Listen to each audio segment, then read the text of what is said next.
Hi, this is Jean with WTI. And as I recently moved to another apartment, the cleaning process for me has been a little bit complicated.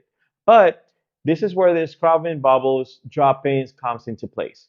So one of the first things that I did while I moved here is that I just buy one of these guys, clean the whole tank of the toilet, and I just use one of these drop-ins that it stays for weeks and weeks and it's going to clean, continuously going to be cleaning the whole tank of the water of your toilet. And not only that, this actually keeps the whole environment in a cleaner space. The water is actually, well, I was a kid when I would go to one of those places that the water of the toilet would look blue. It felt like really fancy. So it kind of is a little bit like nostalgic now that I'm thinking. But the whole idea of keeping your whole space hygienic, like whole clean, continuously clean, and keeping the whole tank of your toilet clean, it's pretty much a great situation here. So this was John with WATI, and that was my point of view.